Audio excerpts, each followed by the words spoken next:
Here's left. Pulls up, looking for the lead, and he got it. Jalen Williams, 2 seconds, 111-109. Now SGA, probing, piercing, spinning, hanging for the lead, and SGA knocks it down.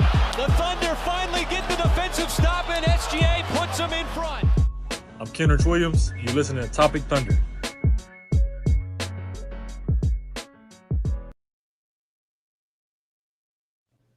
And welcome back, everybody, to another edition of the Topic Thunder podcast. I'm your host, Dylan Hunzinger at Thunder Chats. We're part of the Believe Network. And this is one of the multiple preview pods we will be having for the NBA Finals, which, as if you guys are here, you should probably know that the Oklahoma City Thunder are back in the NBA Finals once again. Feels great to say. I don't get tired of saying it, but without further ado, like I said, this is a preview pod. We got a couple special guests lined up here, so let's get them in here. So, ladies and gentlemen, we are privileged to be joined by two extremely intelligent gentlemen in the game of basketball. First off, we have joining us from the West Coast. He's an encyclopedia of basketball knowledge, history, and trivia, except for when it comes for the OKC era of Paul George. Half of the Nerd Sesh pod, returning friend of the pod, Carson Braber. What's up, Dylan? I'm happy to be here, man. I'm excited to talk some Thunder basketball and talk about these NBA Finals, man. Absolutely, man. We're thrilled to have you here. Sorry Logan couldn't be here, but hey, draft's coming right around the corner. Like Bryce was saying before the pod, that's the privilege of being a Thunder fan. We're in the finals, and a couple weeks we'll be talking draft, so we'll get everybody on here. But also, as I mentioned, Bryce, then joining us from the land of the Great Lakes, he is one of the few guests we've had with actual collegiate basketball experience. His team is fresh off its first playoff appearance in 6 years. He is half of the Game Theory podcast and the Piston Pulse podcast. Also a returning friend of the pod, Bryce Simon. What's up, Dylan? Carson, I'm excited to talk some NBA Finals. The one thing I will say off the top, though, I'm feeling a little inept in terms of my podcast intro videos after what I just watched of yours. And so I feel like I got to step. It was pretty nice. So I gotta step up the game over on the Pistons Pulse and Game Theory. Hey, you know what? You guys can commission me. I'll make it happen for you. But no, fellas, as I said, the Thunder are back in the NBA Finals. Obviously they're met against the Indiana Pacers. Looking at these two teams, obviously, one's a really good offense, one's a historical defense. I got unstoppable force meets immovable object. Friend of the pod, Svandiar Barhani, he came out and said oil meets water. And then another one is just chaos clashing with tranquility, just the tranquility of the offensive movement of the Indiana Pacers. The NBA Finals are here, guys, but because the teams are smaller markets or they don't exist on a East Coast or West Coast, a lot of people are saying this is bad for basketball and the future of the league. We'll start out with Bryce. Bryce, do you agree or disagree with this take? I disagree in terms of people that like watching good basketball, because I think we're in for a very competitive, fun series. I'm sure at some point you're going to ask us for our prediction, and I don't want to spoil that, but I don't know. I understand the NBA cares about viewership and all of that, but I'm this is good basketball. It's going to be played at a good pace. You have one of the historical defensive teams over the last 15 20 years. Carson, you can probably speak on that better. It sounds like you're going to have physical basketball. People who hate the 3-point shot are going to be able to see plenty of mid-range. You're going to have people break down the defense. You're going to see great passing. You will see great shooting. To me, it hits on all sorts of, and you have star power. So I'm all about it. Yeah, no, absolutely. I hate the narrative that, just because it's not Carson, I'm sorry, Golden State, Los Angeles, New York Knicks, and any of those guys, Boston Celtics, that this finals, people should snuff their nose up at it. Obviously, you have the Thunder, who is a historic team, and Shai's the MVP, obviously, but I think that anybody that is saying that this series is less than is just discounting the Pacers and doing a disservice to them, because I think they're a really good basketball team. I love Tyrese Halliburton. I had them coming in the offseason predicted number 3 seed in the East. I think I had them losing the East Conference Finals, so they surpassed my expectations as well. But Carson, how are you feeling about this NBA Finals in terms of the watchability and the product of the league?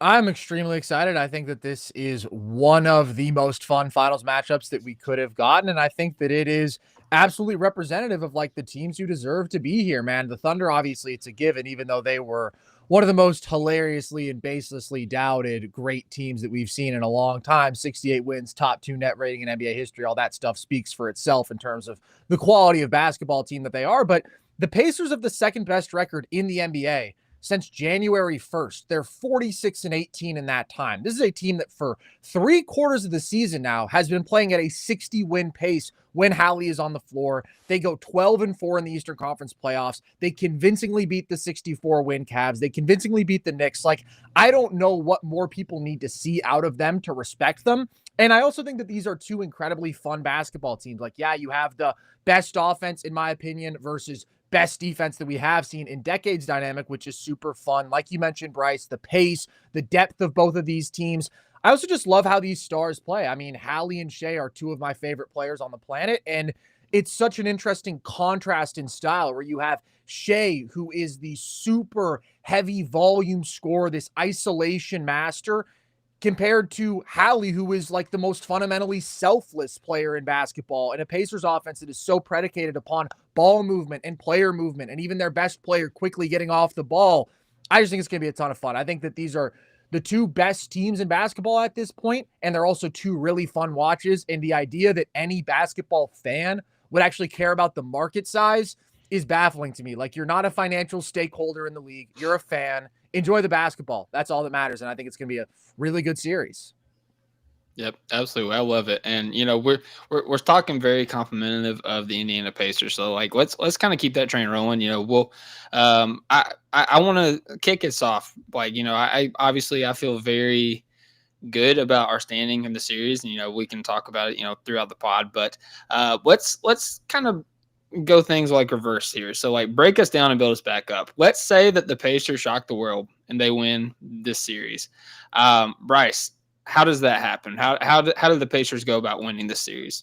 I mean, I've said it for a while now with the Pacers that Tyrese Halliburton has to play with the right mentality. I agree with Carson. I agree with you. I enjoy watching Tyrese Halliburton play.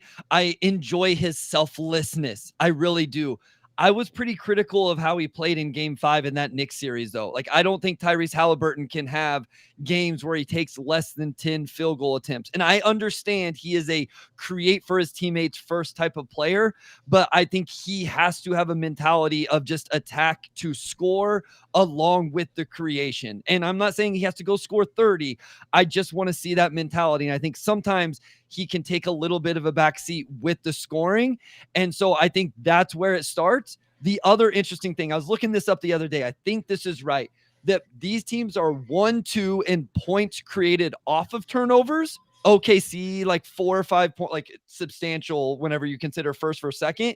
But Indiana is actually first above the Thunder in points allowed off turnovers. And so, like neither of these teams turn it over. They force a lot of turnovers. I think the way Indiana can win this series is not letting OKC do that, right? They don't let OKC turn them over and get out in transition and go on some of those runs that OKC can do. So to me, it's Halliburton being at least on par with SGA and throughout the series, and then taking care of the basketball and not letting Oklahoma City disrupt them and get out in transition and get those points off turnovers.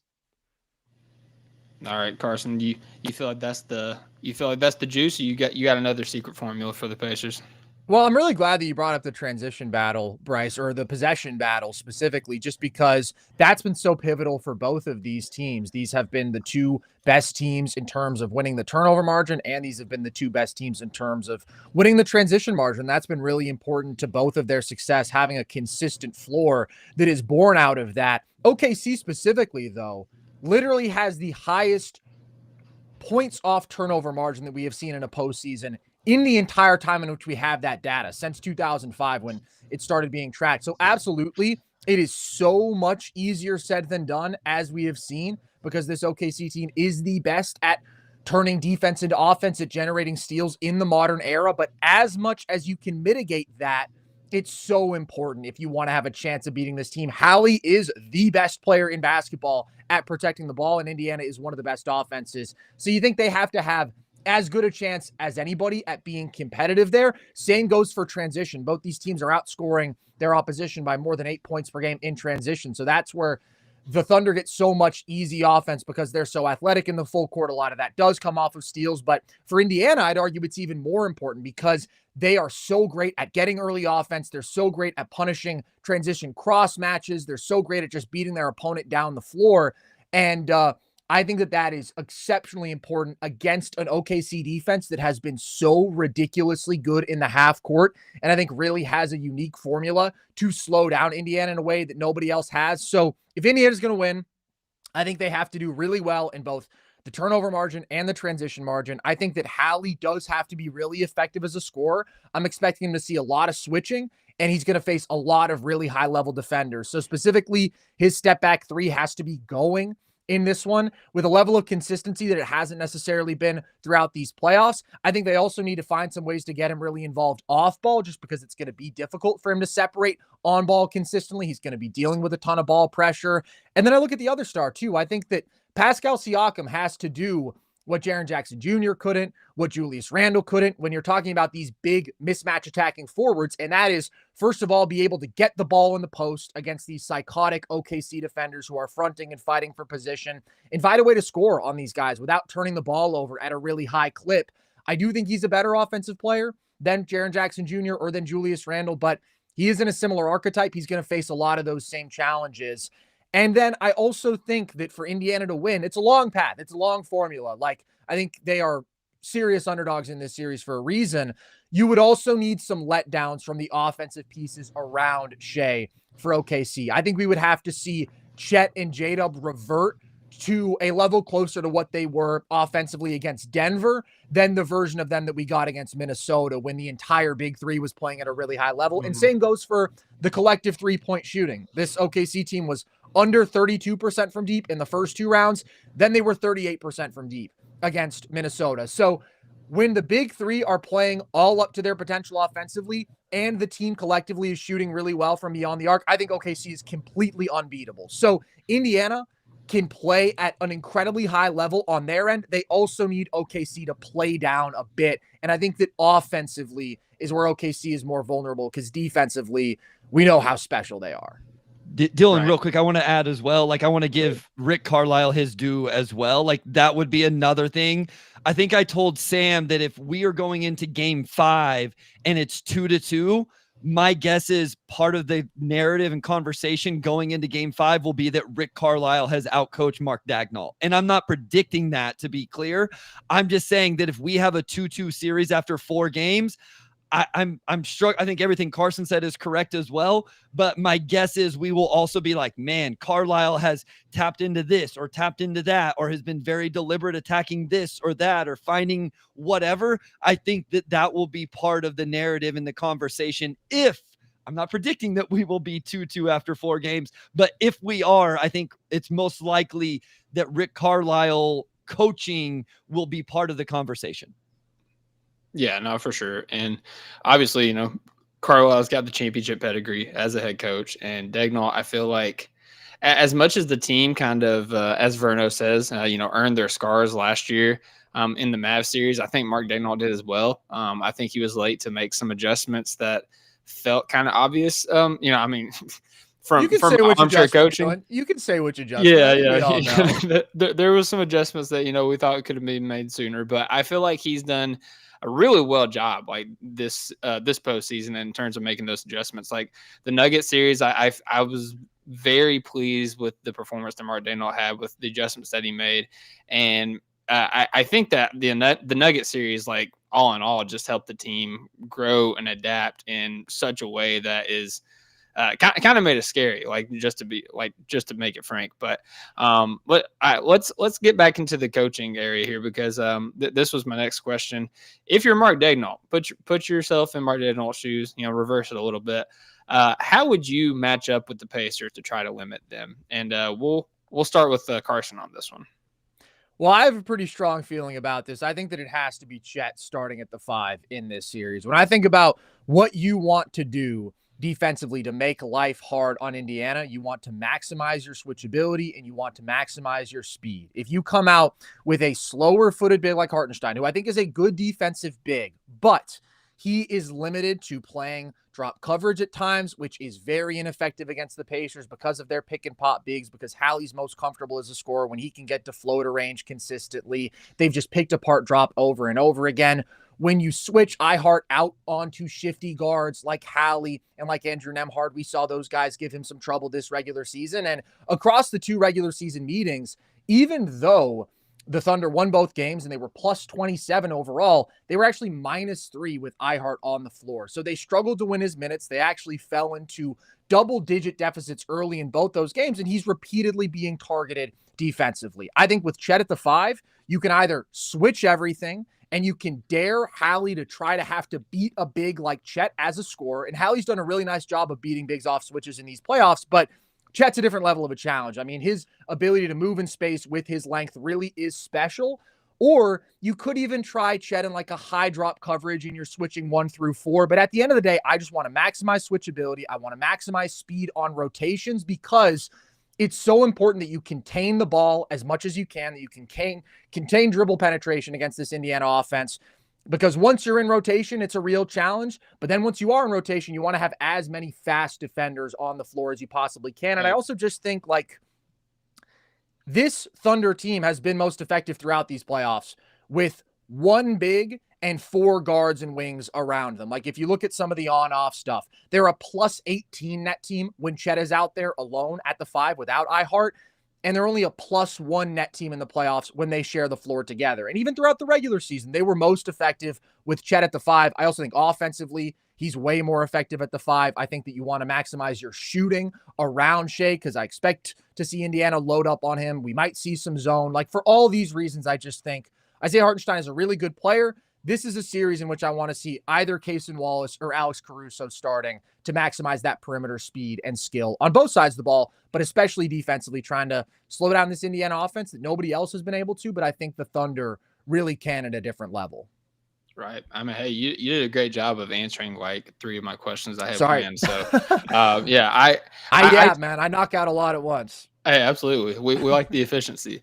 But yeah, no, I'm also in the camp of like, I would love to see, like, I don't know if he does it just because Daigneault is it really feels like he's sticking to his guns on this double big lineup, at least starting out the games. But I think that Chet at the 5 is our fastball. Like, I don't think that if we're playing Chet at the 5 and you have Caruso or Cason out there, even if you're substituting him with Dort, like the numbers having Cason, Caruso, and Shea on the floor are like ridiculous. So like, you know, if you have any combination of like those 3 with Dub, Chet, and Shea, I don't know who's hanging with us on either end of the floor. But that's besides the point. I did want to ask you, you know, you said either Cason or Caruso. Who would you start if you were Daigneault?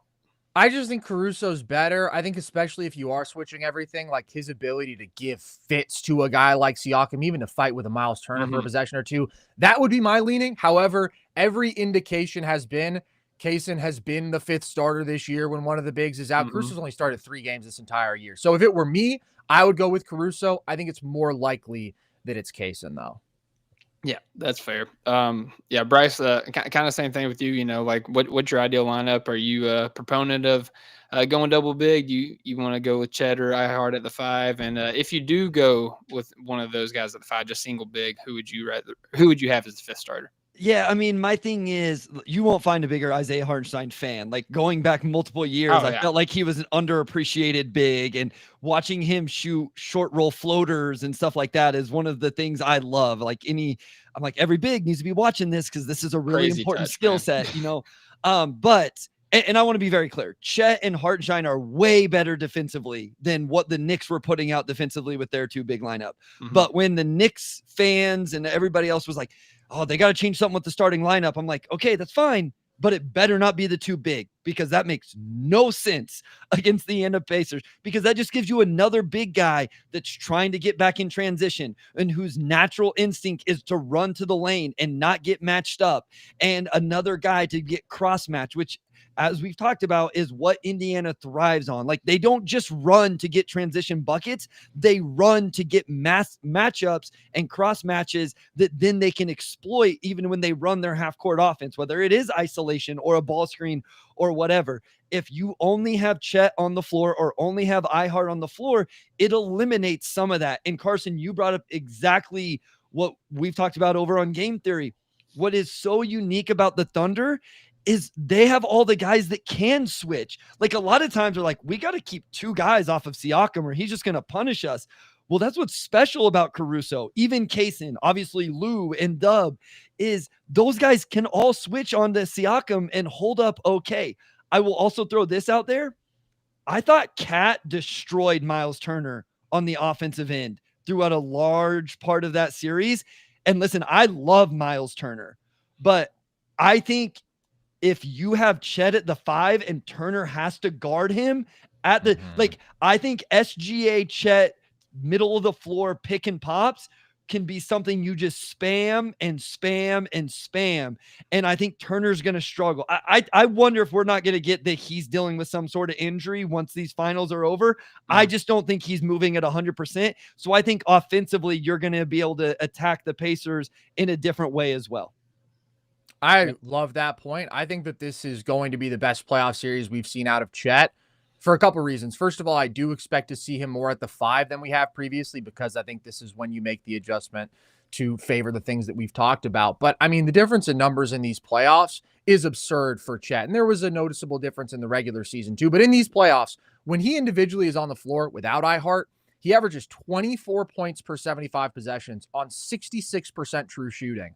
When he's on the floor with iHeart, it's 15 points per 75 on under 49% true shooting. So couldn't be a bigger difference. He's just more effectively offensively at the 5. He has more opportunities to attack clean paints as a driver. He gets all of those big man touches around the rim, off the roll, and cleaning up the offensive glass and whatnot. But like you said, Bryce, I think that his quickness advantage over Miles Turner is significant. He's certainly not the offensive player that Cat is. Sure.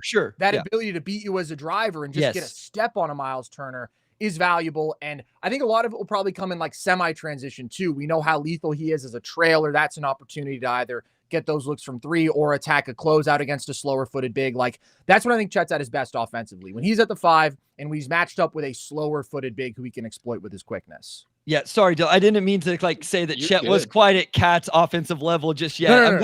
I'm glad you clarified though, because I could see people coming at me like, but I think Chet has the same type of skill set and the ability off the bounce. And real quick, from the comment from Chin Hong about Turner getting played off the floor, this is why I like iHeart should dominate his minutes off the bench, guys, because the Indiana backup big situation is not necessarily ideal either. I know Thomas Bryant was awesome, Dylan, in Game 6. He came in and knocked down those threes, but I mean, Isaiah Hartenstein should dominate whoever Indiana tries to play at the 5. And so I think that's why it makes even more sense. No, I couldn't agree more. The thing with Chet at the 5 that I like the most is, like, I just feel like at the 4, like, you know, as Carson was saying with the numbers, like, you know, he can get his, but they don't utilize him offensively as much. It really feels like he's kind of a bystander on offense and in the offensive actions, which made me want to pull my hair out in the regular season. But, you know, he's been able to work through it a little bit more. But I agree, man. Like, I think that, you know, if you pull the trigger and Chet starting and iHeart's coming off the bench, like, you can utilize him in so many different ways. You know, as the post scorer, as a guy that, you know, is hitting that floater, and also just like the creating out of the high post, you know, with the cutters going back door, especially if the Pacers decide to throw zone at you. iHeart is a huge weapon with that, you know, because that was one of the ways that we kind of figured out to beat the zone is just back cuts, baseline. And like Isaiah Hartenstein was just picking dudes apart with that, as well as, you know, Shea and Dub, you know, as they grew as passers, which I think, you know, we'll talk about later. But I think Shea's taken a huge leap as a playmaker in this playoffs and continues to grow. But I kind of want to get back to the to what you guys was talking about, the Pacers in transition. And it's just super ironic that, you know, a team called the Pacers so good in transition. But how would you guys go with counteract that? Would you rather OKC try to get back as fast as they can off of made baskets to set up their defense, so they're facing a setup defense, or we've seen like in the playoffs, specifically Caruso. I know Dort's done it a couple times, even Kaysen, kind of picked them up full court, 3/4 court to kind of disrupt the rhythm as they're bringing the ball up court for the ball handler. I mean, I think that there's nothing wrong with them applying ball pressure. I would just say you have to be selective and you have to be smart with all of this stuff. Like, I think that something that OKC does at such a high level is their ability to harass ball handlers full court. And that's how they force some turnovers, and they make you uncomfortable, and they take your offense out of rhythm, and they make it hard for you to even get into your offense because you're spending 6-7 seconds just getting the ball past half court. I think all that is great. I just think the transition stuff, it's always important to be aware of with them. Indiana's better at pushing off of makes than anybody else. mm-hmm. I do think that maybe the biggest thing here again is just personnel. Like when OKC is Chet at the 5, they're the fastest defense I've ever seen. So it's difficult for any team to score in transition against that group. I also think an important question is, how aggressive are you on the offensive glass? And my inclination would be to say, again, be smart about it, right? I think that you can have your selective crashing. A guy like Caruso has great instincts for the ball, but don't overdo it. I think that they're going to be fine on the glass. I do think the possession battle is significant, but that's another reason I think that they're okay downsizing to Chet at the 5. This Indiana team, not an aggressive offensive rebounding team, not a good rebounding team overall, one of the worst in basketball, actually. So I think they got to get their fastest guys out there, and don't go away from your identity, but be selective and be smart about when you're being aggressive defensively and on the glass.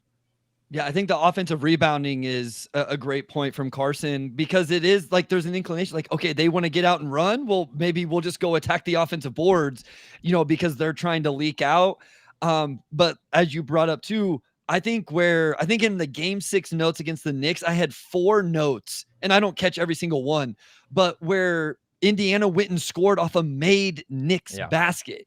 And so like, this is not a series for falling down after you make a layup. I realize it happens sometimes, right? Like we've all played the game of basketball, but you know what I mean? Like you can't do the little extra theatrics or whatever and try to get the call. Or if you do, you got to get your butt up and you got to get back. I think one area where OKC has a little advantage here is it's harder to cross match them into like really bad matchups, right? And that's not always the truth with every other team. Going into that Knicks, I moonlighted and did some Knicks video breakdown stuff after the Pistons were out of the playoffs, and because of GMAC over at Knicks Film School. And that was one of the things I noted going into that series was New York had to be very, very deliberate in transition. It's not just about getting back, it's about getting the right matchups. Because if you get Towns matched up on the wrong guy, or you get Brunson matched up on the wrong guy, you're screwed. OKC is not really that team. And that's what's so special about them, guys, is it's just so much harder to get them cross-matched, Dylan. And so I'm not saying transition defense isn't important. I just think it's, hey, you got to get back and get matched. Don't give a wide open Aaron Nesmith transition 3. Don't give a wide open Pascal Siakam post up because nobody's back. Just make sure you get matched up, and because they're so good defensively across the board, they'll probably be okay for that possession. Right. And, that kind of leads into one of my last questions on like Pacer specific stuff before we dive like into Thunder. Talking about like, the open threes, and like not so much in transition, but like this is more for like the half court. And this has been the Thunder. I mean, gosh, really like the past 2-3 seasons, they just don't care about the corner 3-point shooter. Like they would elect to collapse on the driver, on the cutter, and try to force turnovers. And that's this team's identity, and they've had great success with that. But they've also been killed in games where the role players are knocking down corner threes. Coincidentally, Indiana Pacers, I believe, lead the league in 3-point percentage from the corners in the postseason. So do you guys think that is something that the Thunder are going to adjust kind of going into the series, or do you think they're just going to ride with what got them there? And we'll start, Bryce. I mean, so my thing is, it would be hard for me to tell a team to adjust a philosophy in the NBA finals, right? Like that would be difficult to do. With that said, I mean, I also have complaints when coaches are too rigid and not fluid enough to make some adjustments, right? So it will be fascinating. This is where we talked about the coaching stuff. Is Daigneault rigid in, hey, we're going to give these up and we're not going to worry about it? Or are there some slight adjustments in like, hey, we're going to make this guy a scorer and this guy a scorer. We're going to make them score on floaters and those type of things, as opposed to the drive and kick, swing, and now it's a wide open Neesmith shot from the corner. Like, we're going to see if Benedict Mathurin can go in and stay on balance and make shots from 15 feet, as opposed to, he may not be a great example. He may not be kicking a whole lot, but it will be interesting to see, because I think it is a fun storyline to see what Daigneault decides to do.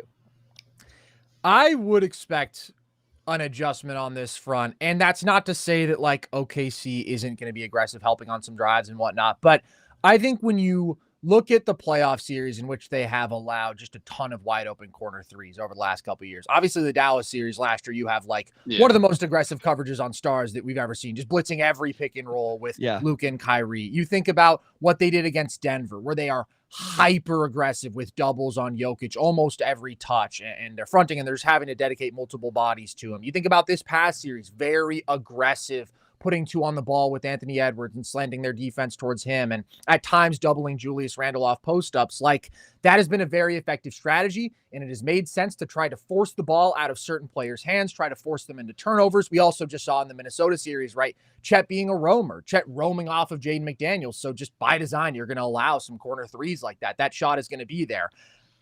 I don't see that player in this series who you want to be hyper aggressive with, because it's certainly not Tyrese Halliburton. Like, if you put two on the ball, if you're overly aggressive with him, that's when he's most effective picking you apart. I think you want to be switching and you want to be daring him to try to get past you as a scorer.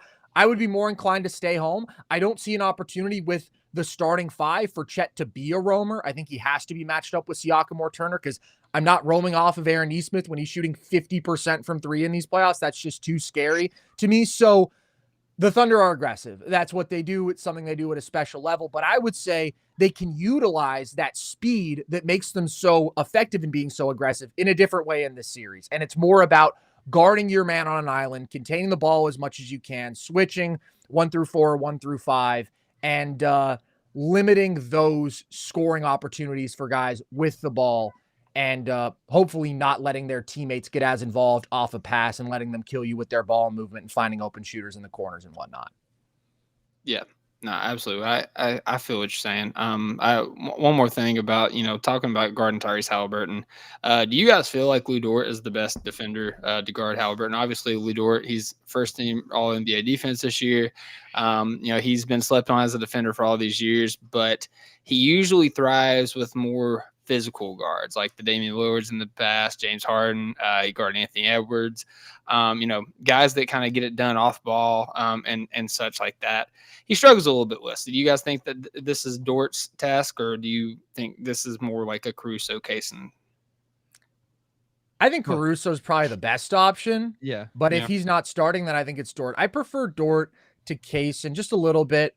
I think that they're both phenomenal options, but I do still think, like, outside of Caruso, Dort is your best perimeter one-on-one defender. Mm-hmm. He's still an excellent screen navigator. I wouldn't mind him being physical with Hallie, like, when possible. I think that you saw how effective Mikal Bridges' ball pressure was in Game 5, right? Just taking Hallie out of rhythm. And obviously there are counters for that, and Indiana will come up with them. But I think Caruso is the best option. I think that he is just a God tier screen navigator. He just teleports around those things, and he's a little bit quicker than Dort, but I think Dort is still a very good option.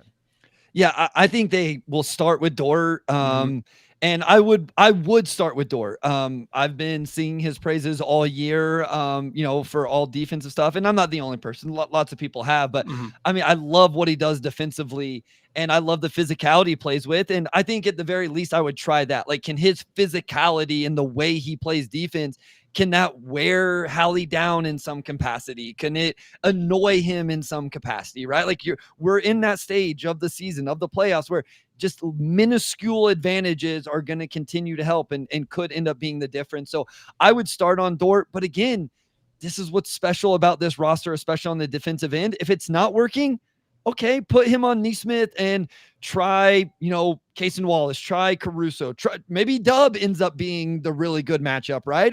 Or maybe you wait till Hallie gets in a comfort zone and then you switch it up on him. But I mean, I would give it to Dort to start. I think he's earned that with the level of defense he's played all year. And so I think you go with that until you don't see it working for some reason.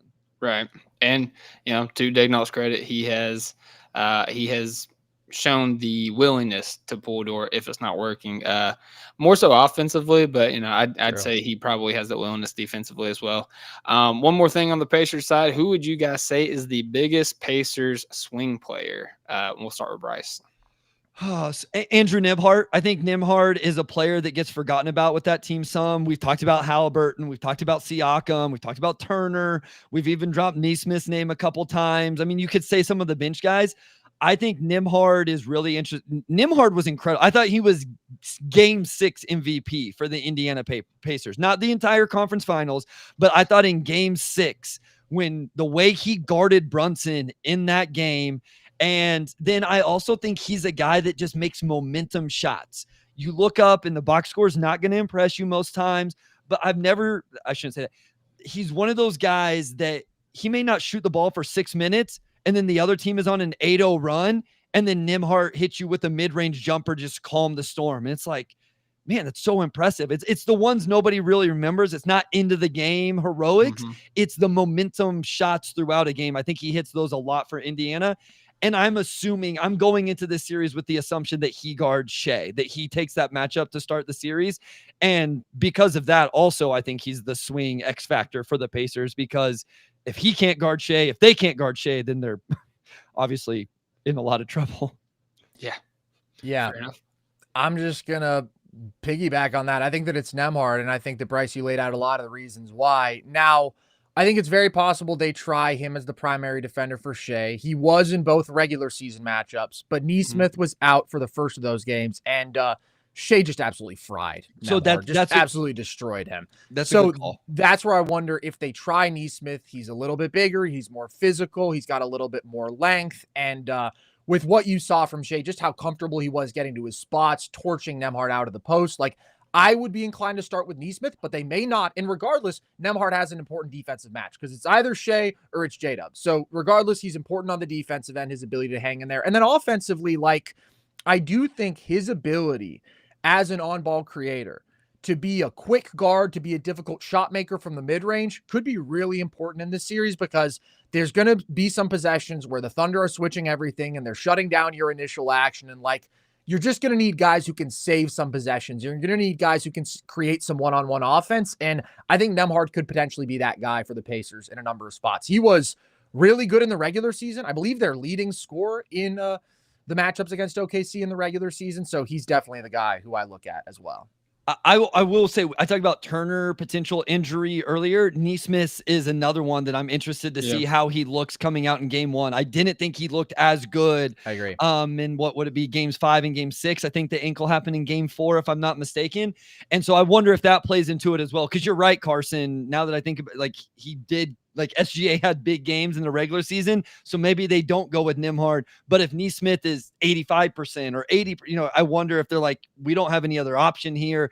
And I guess for me, like, Nembhard's coming off the really nice performance against Brunson in game 6. Maybe they think they have a hot hand there and they can try to start with it. But you're right. Either way, those guys are going to guard the SGA, J-Dub, right. So it's going to be important matchups. And when Neesmith isn't on the court, Nembhard probably takes SGA, and there's going to be times. So, gotcha. Yeah.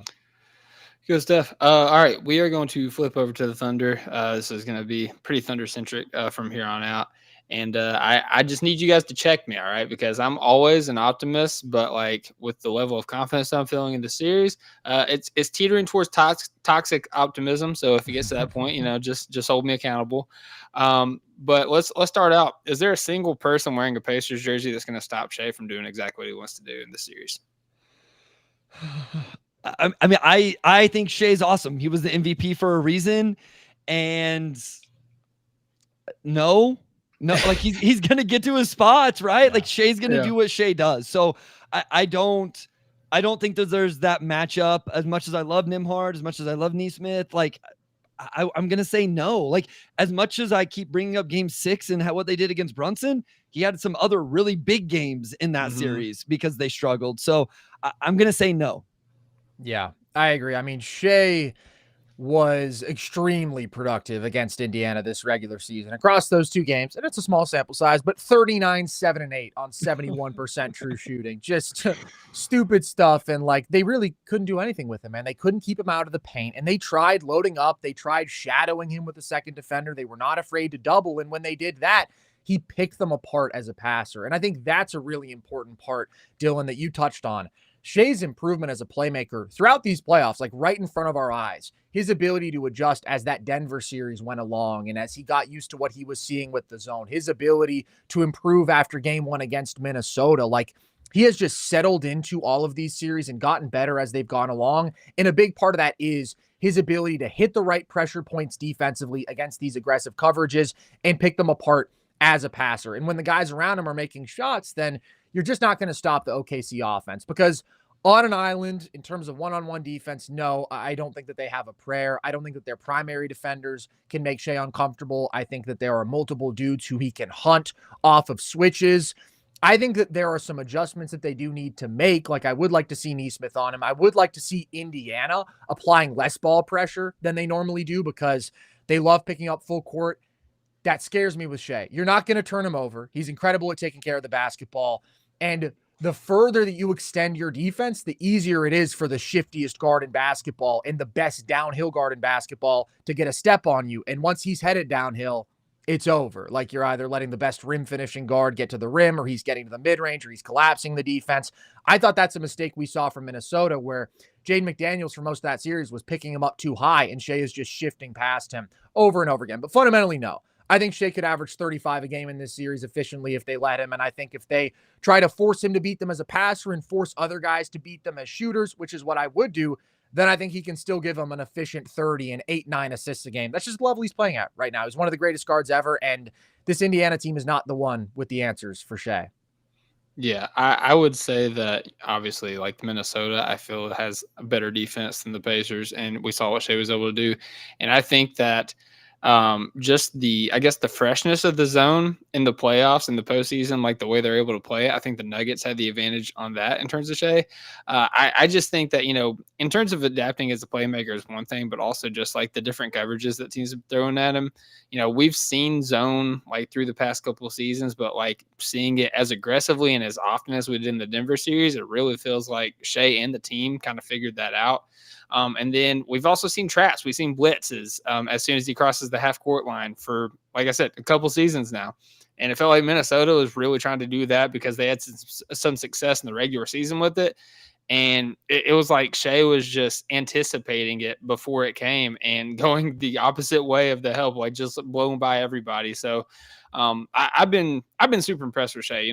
I know a lot of people were down on him in the first series against the Grizzlies because it really felt like he was kind of filling out, the postseason, kind of getting back into the rhythm of things while letting the rest of the team cook. But from like the second half of the Nuggets series on, I think he's been the best player in the playoffs, bar none, in my opinion. So, I can't say enough good things about Shai, and I agree, man. I don't feel like I think that the zone is going to come eventually. I think the Pacers are going to throw zone out there and try to slow him down. But as I said, like I think that we saw an aggressive zone, we saw a long zone, a physical zone with the Denver Nuggets defense. And I think that they know how to attack that. They know how to pick it apart. So, shout out Denver, man. You helped us out a lot there. One other thing, and Carson, I think you have the numbers on this. I brought this up with Minnesota, and I don't know where to go find the zone numbers and stuff like that. I just go back and look at my notes from throughout the season, which I always try to make note of teams going zone. And what I said with the Wolves was like, I don't know if I believe the Wolves believe in their zone. I don't know if they trust in their zone.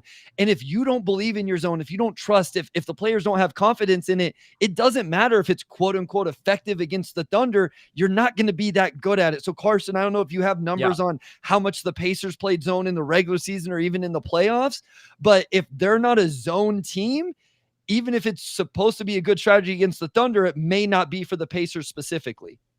For sure. So they did play zone at a slightly above average rate in the regular season, but we've seen effectively no zone from them in the playoffs. And you have to consider, like, playing it at a slightly above average rate, that still means you're playing very little zone. There's only a few teams in the league that really deploy zone. It's Miami, it's Cleveland. It is actually OKC, one of those higher volume zone teams, but 5 possessions of zone in these playoffs. So I think that's a great point, Bryce. Like they obviously have time to prepare, right? Because they have a number of days off before the finals, but it's still a new thing. And OKC's just been really good against the zone. I mean, lately, since game 5 against Denver, they've seen a lot of zone. It was Denver's primary coverage for a lot of that series. Minnesota tried to mix it in. And in that time span, OKC's averaging 1.11 points per possession versus zone. That's an excellent number for half-court offense. When Shea is making the right reads and they're making the baseline cuts and they're spaced properly and guys are making threes, they're going to get a great shot over and over again. So it's really not like the sort of magical solution that I think some people might think it is. Denver did a great job scheming around their personnel and executing that zone. But like you said, Dylan, I mean, you see a look for an extended period, and when you're a great offense and you're a great player like Shea, you get more comfortable, you get better against it. And I do think that that's what's happened with OKC against the zone. Absolutely. And, you know, we talked a lot about Chet, you know, inadvertently whenever we was talking about the Pacers earlier. So I want to kind of get to, yeah, of course. I mean, I know Chet's your guy, Carson. Yes. So I want to talk about Jalen Williams because this is a guy who's gone through a lot of peaks and valleys through the regular season as well as the playoffs. Worn as many hats as I think as many as any player in the league this year.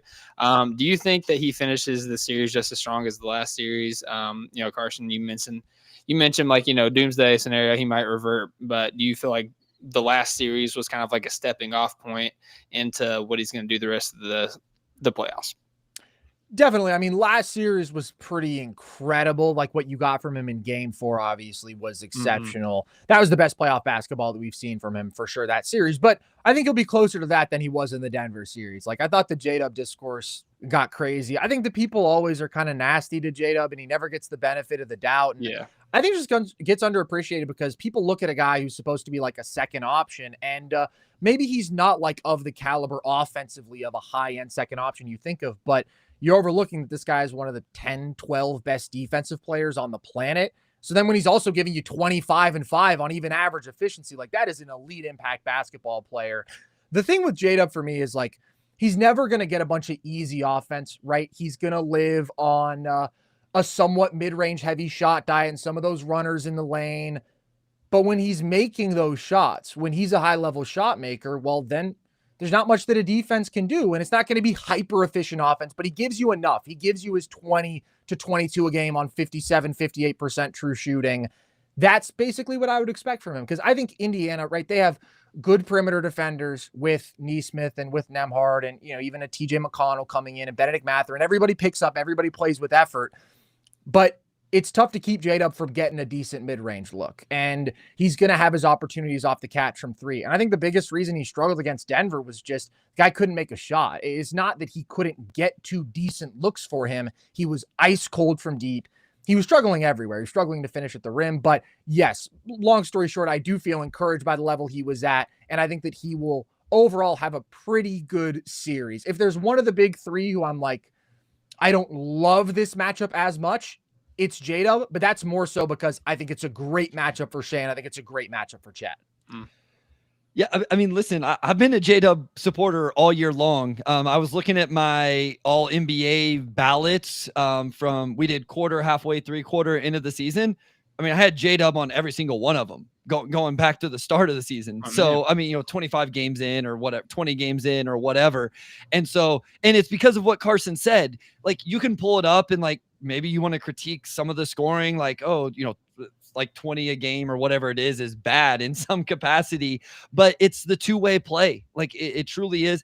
I think where you really want to see it, for me, what I always look for J-Dub is like, what does it look like in the non-SGA minutes, right? Can like he run the offense? And to your point, Carson, like he's going to get the primary defensive matchup, which Indiana has some quality guys to do that. If he's getting the number 1 guy from their defense and he's the focal point of their defense. So that's what I'm going to look for from J-Dub in this series is in those non-SGA minutes when he's really the driving force of offense. Can he come in, execute, hit a couple mid-range, you know, whatever he needs to do to get that done.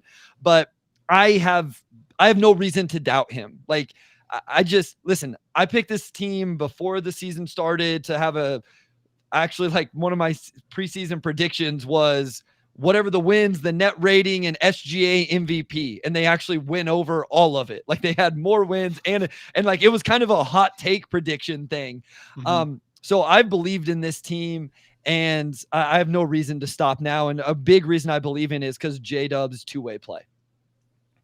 Yeah, and what's crazy about his two-way plays, obviously you guys laid out like the scoring and the playmaking, what he's able to do on that, and taking away the team's best player, for like a number of possessions a game, but he's the term guarding somebody 1 through 5 gets thrown around way too much in basketball discourse. Like agreed. Jalen Williams is like one of the true like 1 through 5 defenders. Like he's like there's been times he was your guy's center for a handful of games. Yeah, and we took that data from the regular season and we've applied it to the playoffs this year. Like in the Timberwolves series, like there were stretches where we was running basically no bigs and Dub was like the lone guy out there. And I don't have the numbers in front of us, but like eye test felt good. Like it felt like we were 6'6" with a 7'2" wingspan, man. That's Draymond measurables. That sort of length allows you to play above your traditional size.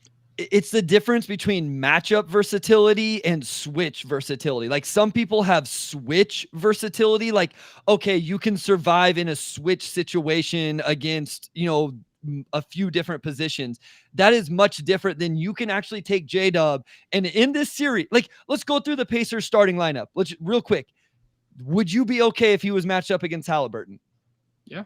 Yeah. Nembhard? Yep. Naismith? Yep. Siakam?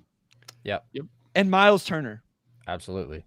I mean, right there, right? Like that is the definition of matchup versatility, in my opinion. Like, is he going to go guard Jokic? But like Jokic is the outlier. Like I can hear people screaming at me right now. Like he's not going to guard Jokic. Well, nobody guards Jokic. And he did guard Jokic in their scheme for stretches. If you need a guy to front and, make it hard for him to complete a catch in the post, he can do that really. Exactly. And, just like a lot of, so like, that's what's so impressive to your point, Dylan, is like, I always like to make that differentiation is like, there's matchup versatility and switch versatility, and he has matchup versatility.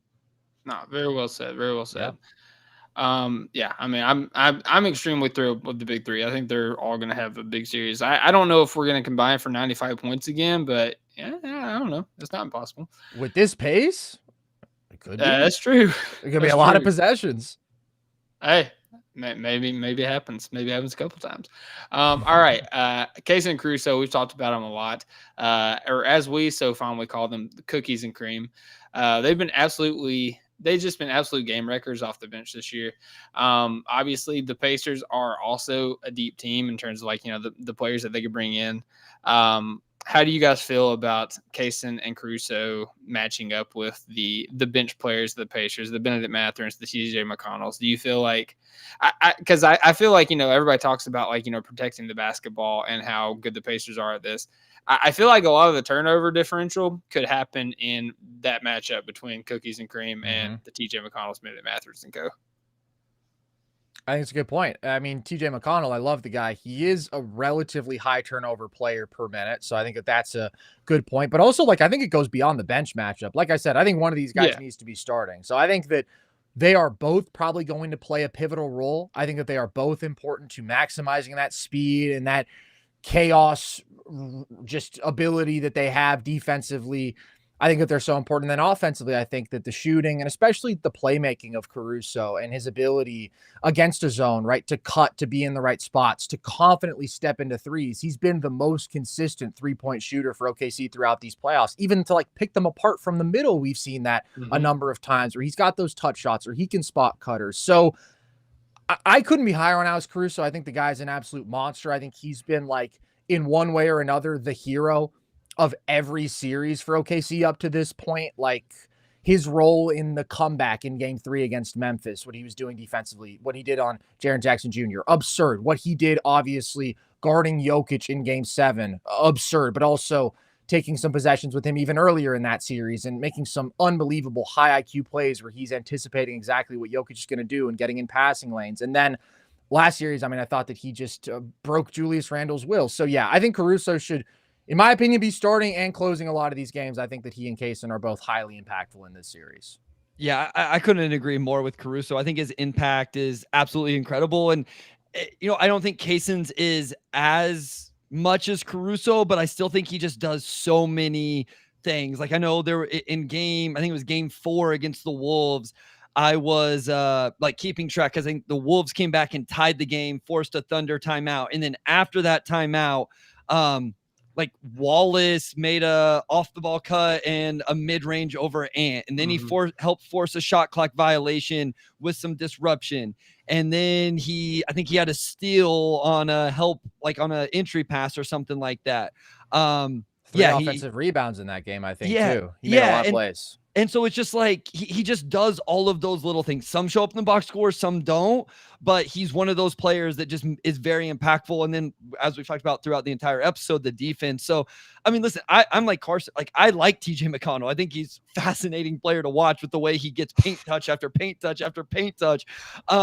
And I became the Benedict Mathurin guy in that draft. I wasn't even trying to be. Like, I just ended up. So I like Benedict Mathurin, but like, give me Alex Caruso and Kaysen Wallace. Like, I wouldn't hesitate if you said you either get these two or you get these two for an NBA final series. I'll take Caruso and Wallace, especially the way Alex Caruso is shooting the ball in the playoffs right now. Yeah. And again, just kind of going back to the turnover thing, like, a lot of people equate turnovers with passing the ball, just making smart passes, like not forcing things. And obviously like Halliburton and co, they're all very good passers. They're very good moving the ball, but Kaysen Caruso, a lot of their steals aren't even I know Caruso's up there on deflection, but a lot of their steals are just straight taking the ball from people. It's not so much making smart passes. It's just I want that. It's mine now. Thank you so much. We call Caruso also, we call him the bald-headed demon. Shout out M'Baku from Black Panther. But other thing I was going to ask you, another guy off the bench, actually 2 guys off the bench. So, we talked about the Denver series, guarding Jokic, getting different looks. Jay Will, the other Jalen Williams, was huge in that series.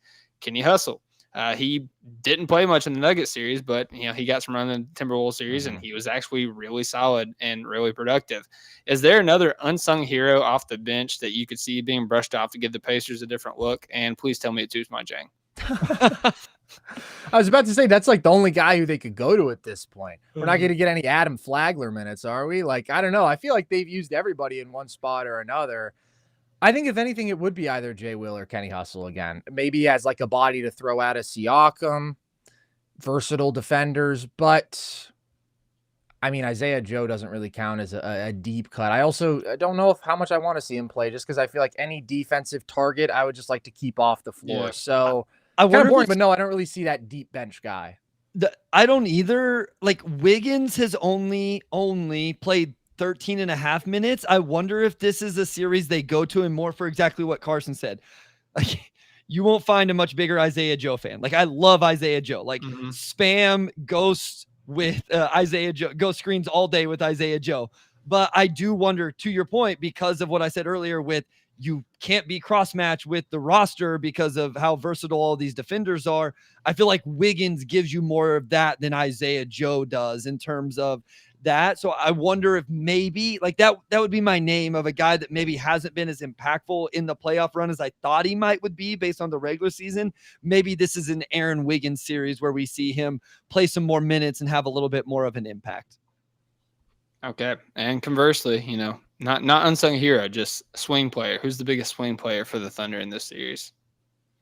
I'll say Chet, because everything we've talked about. Sorry, Carson. No, I agree. Just because him at the 5, what he is going to have, the opportunity he has on the offensive end to attack that Indiana defense. I'll go Chet. I would agree. The only other guy I would shout out is Caruso, who we've already talked about so much, but he really does swing games. Yeah, it's crazy having both of them on there, man. Alongside Lou Dort and Kaysen and Dub. I wanted to mention too. You was talking about we was talking about Kaysen Caruso. There was literally a possession where Ant was on the floor, and we had no bigs out there, and he had Dort on him. He called for the screen, switched on Caruso, called for another screen. It was Kaysen. Called for another screen. It was Dub, and it's just Go, welcome to hell, man. Like that's all it came down to. So, Carson, this is a question for you specifically because again, this is like historical. If the Thunder wins the championship, Shai Gilgeous-Alexander already the MVP, first team All NBA. Presumably, if we won the championship, he's probably going to have a big hand in that, get Finals MVP. Where does this season rank all time? I guess in terms of guards. That's a great question, Dylan. And luckily, it's a question that I've been doing some thinking on. So if we put it at a limit of like one season per guard, right? Because I don't really want to go through MJ 91, MJ 92, MJ 93, right? Then I don't know. We're just going to run into the same characters a lot. I think that the top 3 seasons for a guard in NBA history, 91 MJ, I think that's just the greatest season ever. 87 Magic leading a historic offense. I think the best playoff offense that we've ever seen. Still the best raw offensive rating by a champion in league history, and that was in 1987. It was the best he ever was as a scorer. Ridiculous efficiency. Best passer we've ever seen. And then 2016 Steph, I think, has to be in that 3rd spot, even though the playoffs didn't live up to his expectations. The regular season is truly like on the short list for greatest we've ever seen. All of the impact stuff is like the best ever, plus 22 on off, plus 13% relative true shooting, leading a top 3 relative offense in league history. The player that Steph was at that point, I think makes a case for being the greatest offensively we've ever seen. After that, if Shai has a really good finals, I think you can argue it up against any guard season that we've seen. So the next contenders for me would be Kobe. I would say in 2009, and this is where it gets like kind of weird when you're talking about seasons, because to me, evaluating the greatness of a season isn't exactly the same as evaluating a player's peak, if that makes sense. Like I would say that Kobe peaked in 2006, but he didn't have the team around him at that point to have like the sort of deep playoff run that like cements a season historically, right? I think the magnitude of a finals run, a title, that does elevate a season just a little bit. But I would say 2009 is the best year from Kobe when he had that kind of team around him. And then I'll give you a couple real throwbacks. I think Jerry West, 1966, one of the greatest postseason scoring performances we've ever seen. He was 34, 6 and 6 on almost plus 10% relative true shooting, only to lose in game 7 of the finals to the best dynasty ever. So I'm going to put a lot of respect on his name there. And then I would say Oscar, 1964, another one of the greatest offensive forces we've ever seen, crazy scoring and playmaking volume with elite efficiency.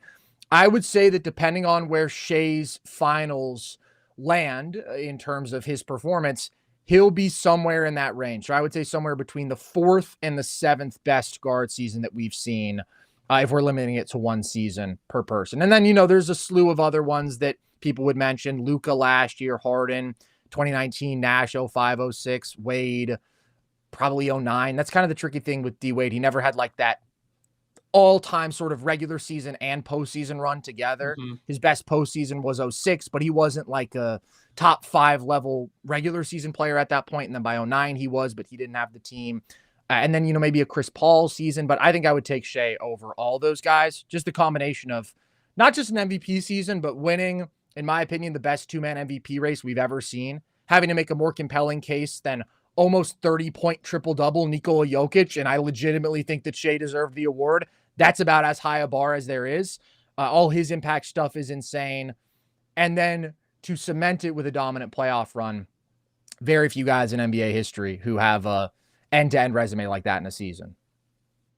Okay, I love it. I mean, that's the only reason we brought Carson on here. Like all the other stuff was fodder. Like that was the one thing we needed Carson for. I mean, had it ready to go. If you would have asked me that question, it would have been awful. So I was like, I was the audience during that as Carson was going through that. I was just like locked in. Like this is usually on my other podcast when the co-hosts start talking, I like get on my phone and play around, whatever, and wait for it my turn again. That one, I was like locked in. I was like, this is great stuff. Where's my guy, Allen Iverson, man? Like where would AI's tier below? Yeah, I figured. I got to ask this question. Yeah, that's it. Tier below. I mean, let's just be real, man. What Shai is doing, the offensive efficiency, he's one of the maybe 10 best scorers we've ever seen. Like he's at least very close to that. It's incredible. I just think he is such an effortless offensive engine. So, I mean, what do you guys think? Maybe you probably don't have a list mapped out like that because I'm a sicko and I'm a freak, but like, does that range seem about right? Dylan, are you happy with that placement as a Thunder fan? No, I'm disgusted, Carson. Gosh, of course I am. That's amazing. All right, I'm glad. Bryce, you was gonna say something? No, I was gonna ask. My best friend asked me this question the other day. So, Carson, how old are you? Real quick. 23. Okay, this is gonna be great. And Dylan? 32. Okay, so you guys are both. You're younger. So if I ask you what's the first memory or what's the first thing you think of when you hear Ty Lue, Carson, what is it? I mean, it's him getting stepped over. By, Okay, this is amazing because so my friend asked me this question the other day and I said that as well. And he's like, how much does that suck for a guy that's won an NBA title? It's that to be the memory. Mhm. But we also argued and figured that someone your age younger would not be the case, that it would be something with his coaching resume or something like that. It was interesting to us that moment is so iconic. Yeah. That's still even somebody that's 23 years old. I mean, that happened before you were born. Okay. 2001. Yeah, like literally like a month before. I was gonna say I'm a bad sample here because I watch full basketball games from the 60s. I'm a sicko, but it is interesting for sure. I mean, he's had a lot of great moments, but that's kind of a tough one to beat, you know? I mean, it is iconic as it gets. It is truly iconic. It's kind of crazy. So this is my mission now as I go on different. 2-time NBA champ as a player and 1 as a coach. So like 3-time NBA champ, and that's what we all remember. Iverson stepping over you. Yeah. Yeah, so. I mean, we had Antonio Daniels on the pod, and I was like, do you love Allen Iverson or do you hate Allen Iverson? He's like, why would I hate Allen Iverson? I mean, he crossed me up. Like, I was playing defense. You play good defense, you're getting crossed up. He's like, I won an NBA championship. I don't care about Allen Iverson. Love it. So, all right, guys, this will close out our pod. Got a few questions here in terms of predictions, ranging from just absolutely silliness to the official prediction at the end, what the people are here for. So, first question, and we'll start with Carson. Does Shea drop a new colorway for the Shea 001s, and if so, what color? Man, I wasn't prepared for that. I had my whole all-time guard list ready to go. I don't think I even understand the question. Like I don't even. You haven't noticed that? So like, I don't know what you're asking. Every round of the playoffs, Shea has dropped a new colorway of his signature shoe. So he debuted the Butters, I think, earlier in the regular season, like post All-Star break. But then he had the Aries Gray, which is named after his son. He wore during the first round series, which a lot of Thunder fans never want to see those on his feet again. Against the Nuggets, he wore, I think it was Charm Black, which was in reference to his mom, whose name is Charmaine, I believe. That was the Nuggets series. And then the last series, he wore the Hail Clay, which is a reference to his wife's eye color. And he played great in those. So I'd be cool if he wore those, for the finals. But the conspiracy theory is that he's going to wear a shoe that is like a tribute to his dad. But we don't know what color. Sense. So I just silly question. Just wanted to say that's phenomenal lore there, Dylan. That being said, I don't know. I'd love to get a look at his dad, and then maybe I could suss out the vibes. But as of now, I feel woefully unprepared. Well, hey, you want to know shoe lore? Like I wrote a whole article. Like I went back years research because Shea, if you see Shea in red shoes, just bet the under on everything. Like it's over. Yeah. Do we have splits by shoe color? Oh, I have an article. I do. I did some crazy research in the off season. That's basketball sicko stuff. All right, let's get back to basketball. Bryce, does a Pacer get up to 25 points per game in this series? No. Carson? No. All right, I like it. Carson, does Dub or Chet have a better overall series? You already alluded to this. Okay. Yeah. Bryce, Chet. same. Chet. Okay. All right. Here's a fun one. For average, more total, or no, not average. Sorry, total. I literally had total when I said average. More total Hallie assists or more total Shea free throw attempts? That's a fun one. Hallie assists. That's going to be close. I think it's a really good question. I think I'll go Hallie assists. But that's Shea might get to the line 13 times a game if he wants to. They're not going to be able to keep him out of the paint, but he's probably just going to score though. He probably won't have to go to the free throw line. That's true, but you get to the free throw line when they can't keep you from scoring. and they got to foul you. I'm actually going to take Shea free throw Love it. attempts. Yeah, Love it's the close though. discourse on this. I should take this one to Twitter. You Alright, should. Does Dort or Nembhard hit more threes? Dort. I think just as a product of volume, probably Dort. Nembhard doesn't take as many threes. Yeah, I didn't want to say Neesmith because he hit like 73 in that True. game one. So, True. Which team plays more players over the course of the series? This is amazing. Ooh, that's fun. I'm going to say the Pacers just because they have to find somebody to play backup center. And so we'll see all of Tony Bradley, Thomas Bryant, and anybody else. Jarris Walker when he gets better. Yeah, for sure. Yeah, I think I agree. I would be surprised if we don't see at least 12 dudes play at some point. I mean, Ben Shepherd's going to get in there. I actually think Jarris Walker could give good minutes once he's healthy. It's kind of a bummer that he's going to miss the first couple games. But OKC is going to push that. I mean, does it count also if OKC's up 30 and they put in? I was in my head. I was only envisioning like actual rotation, minutes. Actual minutes, not like garbage time. If OKC has a big win or something. So I'll say Pacers. Okay, that's fair. And last question. This is the one that the people are here for. What is your official prediction for this series? Thunder in 5. That's what I predicted on Game Theory. Listen, I want to say 6, but I think OKC closes out at home in 5. And I want to be clear. I think it'll be competitive. I respect the Pacers. I think the Pacers have had a great run. I think it's going to be a lot of fun to watch. But I have OKC in 5. I'm struggling to find Indiana's advantages to make it much more than that. So, yeah. I'm going to go OKC in 6, but I am much closer to 5 than I am to 7. I do really love the Pacers, and I do think that, like, OKC's defense is going to give anybody hell. If there's anybody who does have enough counters and a smart enough offensive approach and enough offensive weapons to, like, figure it out enough, I think it's the Pacers. Now, I don't think that they're going to figure it out whatsoever. I think that their offense is going to struggle by their standards, but I do think that they have a floor because of that offensive process, because I don't think they're going to get blown out like in the transition and turnover margins like everybody else does by OKC. And that's where OKC like pulls away and beats you by 25, 30 plus. And there's probably just a game where like they win the shooting variance. I just think if there's anybody who's going to avoid getting destroyed by the Thunder, like in one game, right? Because obviously Denver pushed 7, but they got destroyed in 2 games. Minnesota got destroyed in a couple games. Memphis got destroyed in a couple games. If anybody avoids that, I think it's Indiana.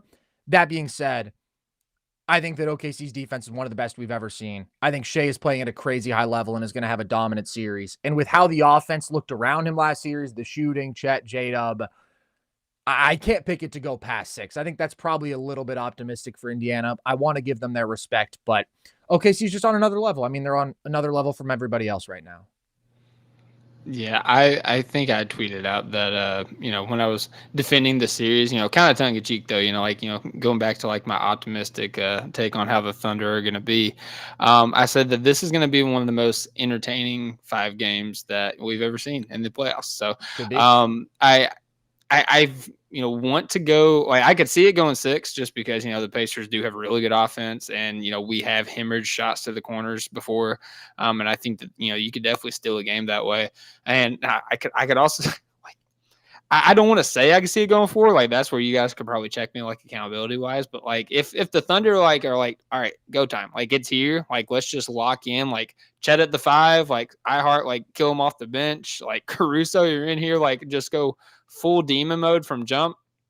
I could see a sweep, but I'm not going to pick a sweep. I'm not bold enough. I'm going Thunder in 5 as well. So, fellas, I am very thrilled to watch this final series, but I was very thrilled to get to talk to you guys. I was thrilled to get to, conjoin your all's basketball minds. So, of course, as always, appreciate you guys coming on. I want to give you guys the floor to plug anything you plug, where folks can find you, anything you might be working on. We'll start with Bryce. Yeah, at Motor City Hoops on Twitter, on Blue Sky. I got the Substack. If you guys are into NBA draft stuff at all, I've started doing my second round prospect video breakdowns. They're about 10-minute breakdowns of prospects. So guys like Maxime Renault and Adu Thiero and Ryan Cockbrenner. I got Chaz Lanier coming out in the next day or so. It's a little Pistons focused, but you still get the overall idea of the player. The Pistons Pulse podcast, if you want Pistons content for whatever reason right now. And then, of course, the Game Theory podcast with the Sam Vecini. Thank you for having me, Dylan. And Carson, first time we've interacted, I had an absolute blast talking hoops with you as well.